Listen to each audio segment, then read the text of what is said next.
Palakkad ആലനല്ലൂരിൽ PV. Anwar MLA പങ്കെടുത്ത പരിപാടിക്കിടെ മാധ്യമപ്രവർത്തകർക്ക് മർദ്ദനം. ഏഷ്യാനെറ്റ് ന്യൂസിലെ പാലക്കാട് റിപ്പോർട്ടറായ ആതിഫ് മുഹമ്മദിനും മണ്ണാർക്കാട്ടെ പ്രാദേശിക പത്രപ്രവർത്തകനായ സൈദലവിക്കുമാണ് മർദ്ദനമേറ്റത്.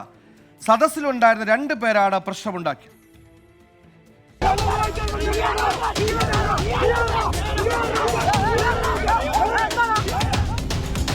വ്യാപാരി വ്യവസായി ഏകോപന സമിതി സംഘടിപ്പിച്ച ബമ്പർ നറുക്കെടുപ്പ് ഉദ്ഘാടനം ചെയ്യാനെത്തിയതായിരുന്നു പി.വി. അൻവർ. ചടങ്ങിന് ശേഷം പി.വി. അൻവറിന്റെ പ്രതികരണം തേടുന്നതിനിടെയാണ് സദസ്സിലുണ്ടായിരുന്ന 2 പേർ മാധ്യമപ്രവർത്തകരെ ആക്രമിക്കാൻ ശ്രമിച്ചത്.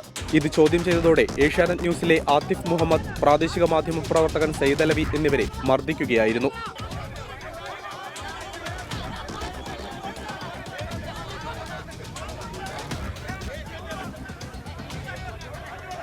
മാധ്യമപ്രവർത്തകരെ മർദ്ദിച്ചത് വ്യാപാര വ്യവസായി ഏകോപന സമിതിയിൽ ഉൾപ്പെടുന്ന ആരുമല്ലെന്ന് സംഘാടകർ പറഞ്ഞു. അനിഷ്ടകരമായ സംഭവം ഇവിടെ ഉണ്ടായി. തികച്ചും അത് വ്യക്തിപരമായിട്ടുള്ള ആളുകളാണ്. അവർക്കെതിരെ സംഘടന ശക്തമായി ഞങ്ങൾ അതിന്റെ പിന്നാലെ ഉണ്ടാവും. പി.വി. അൻവർ വരുമ്പോൾ അതിനുള്ളൊരു ക്രൗഡ് പുള്ളർ ആണ് ഇപ്പം അദ്ദേഹം വന്ന ഒരു സമയത്തുള്ള ഒരു ഇഷ്യൂ മാത്രമാണ്. അല്ലാതെ അതിൽ അൻവർ വന്നതിലുള്ള ഒരു പ്രതിഷേധമോ ഒരു പാർട്ടി രാഷ്ട്രീയ പാർട്ടിക്കാരോ ഒരു സംഭവം ഉണ്ടായിട്ടില്ല. സംഭവ സ്ഥലത്ത് പോലീസ് കാഴ്ചക്കാരായി നിൽക്കുകയായിരുന്നു. 24 പാലക്കാട്.